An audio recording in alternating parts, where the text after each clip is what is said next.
Start, press, please raise your hand if you're ready. And I'll call your name. Phase off from the click, you can go first. Hi, Santorin. Congrats on the win today. Thank you. You're preparing against Cloud9. How difficult was it for such an unorthodox team? Honestly, it's very hard because first of all, we don't really have a lot of experience versing this team because there's a lot of new players coming in. Secondly, LS is also coaching the team now. So we assumed they're going to play something unorthodox, but we didn't really know what.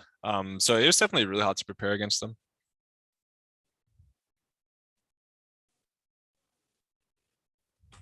Thank you. We'll have Jordan go next. Hey, Santorin, congrats on the win. Thank you. I wanted to dive specifically into the Karthus matchup. Is that something you've had a lot of experience playing against as a jungler, or is it something you just had to learn on the fly today? So first of all, I used to be pretty much a Karthus main. I played a lot of Karthus in my past, especially in like season 8, season 9. So I know this champion really well. The issue kind of is that Diego feels really bad into Karthus because what happens is like when you actually kill Karthus, when you're like trying to pick up his soul, for example, like he'll pretty much kill you while you're doing it. So it's definitely like one of the most frustrating matchups. And he kind of, Karthus is like one of those champs where if he just gets to scale up, he'll be really strong. But he's not that useful early game. Yeah, for sure. Thank you. With Kenneth from Upcomer, go next. Hi, Santorin. Congrats on the win. Wanted to ask you something separate about the game. Wanted to get your thoughts on the new Champions queue that's been going on, how you feel about it overall, and what do you, if there was something that you would want to fix personally, what do you think it would be? First of all, I'll start off saying I'm really happy we get to play with low ping. That's something I've been wanting for pretty much 6 years. So I'm really happy about that. When it comes to Champions queue right now, I think the main thing I'd like changed is the matchmaking system, because right now how it's made, it's like pretty much just like when you queue up, just whoever is the longest in queue will get the same game. So with that mindset, like sometimes you'll have a way stronger team than your opponent, and sometimes the other team will be a lot stronger than yours. I've been, sometimes playing the only LCS player with 4 amateur players, and then the other team is like 4 LCS players and 1 academy player. So in that sense, I just want it to be more stabilized, because you learn a lot more from games when they're more close, rather than when it's just like pure stumps. Thank you.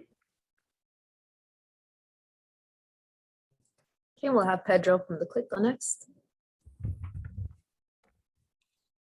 Hey, Santorin, likewise, congrats on the win against C9. Your coach, Giloto, before the start of the Spring Split, mentioned how he believes that the LCS as a whole improved competitively speaking, and he feels as if it's somewhat above EU or the LCS LEC, sorry about that. With us being roughly 2 weeks into the regular season, I'd like to know your thoughts about that aspect. Do you agree? Do you not agree? Are you mixed? So that it's an interesting quote, because I think what Gilhodo was trying to say is that he thinks the competition in America is stronger in the sense of there's a lot of teams that are contesting for, let's say, top 6, first place, that kind of stuff. Whereas in EU, there is a couple of very strong teams and there's a couple of very weak teams. So I think that's what he meant with the competition being stronger. When it comes to how I see the state right now, I think both regions have a lot of work to do. I pretty much any LCS and LEC game I watch, there's a lot of things people can do better individually and as a team. That goes for our team as well. And it's very hard for me to say how NA is right now, because for example, teams like C9 and TSM haven't been playing with full roster till recently, and then also us, we haven't been playing with CoreJJ as well. Whereas in Europe, they're pretty much playing with they're all their starting rosters. So I don't really right now I'd say it's pretty even. But that's also with not the full picture yet. Thank you. We'll have Tyler from Dottie Sports go next. Hey, Santorin. So my question for you is actually, so you guys have been running with Ayla in support, but I was kind of wondering, how has kind of CoreJJ been working with the team behind the scenes, because of course he's not allowed to play on stage, and also is there kind of a timeline for his return or anything like that, or is it kind of still not there yet? When it comes to how Core works with the team. He's, always watching scrims. He's always talking to especially our bot lane about like how they can play, laning phase better, or like which champions he thinks can be good. Like he's very involved in that sense. And he's also a big part of draft meetings, and he'll also talk to me about like pathing, like all these kind of things. Like he'll try to do anything he can to help the team without actually being able to play. It kind of reminds me a bit of when I was sick last year and I wasn't playing. When I felt good enough, I'd also try to help the team in any way I could. And when it comes to his green card, I don't have exact dates or anything like that, but it does sound like hopefully in the near future you'll have it. It sounds pretty promising, yeah. Thank you. Then we have Kenneth from Upcoming. Hi, Santorin. Wanted to ask you guys about how the dynamic of the team has been going. I know during the post-game interview, Brippo mentioned the fact that the team has a lot of veterans and everybody's really experienced. So it must be that like everybody has their different opinions to be going in. How do you how do you feel like the dynamic has been, and what is that kind of? Is there a hierarchy? Is everybody just like tossing out ideas? What do you think?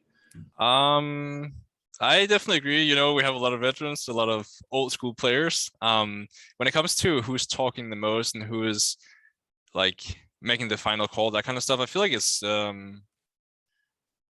think it's very reasonable. Like the way we do it is kind of like if someone has a good idea, we just kind of follow through with it. I'll say usually I'm gonna expect like CoreJJ will probably have the biggest say when he's actually playing, because he's just very, very good at the game, and he has very good he's just one of those players that just sees the game, I wouldn't say in a better way than others. I just think like he's very good at understanding the map, and I think support has a lot of time to do so, kind of like jungle as well. When it comes to ideas, I actually really enjoy that we have so many veterans, because there's a lot of different ideas. It's just more, we need some time to make sure we have the same idea and the same mindset about certain things, because right now we all have good ideas, we all bring different discussions, and then everyone is kind of learning from each other. But when we're playing the game, it can still be a little difficult because we still are not completely seeing the game the same way. So I think in the near future we'll start doing that, and then we'll be a lot stronger. Thank you so much. Thank you. I'll have Pedro from the Click go next.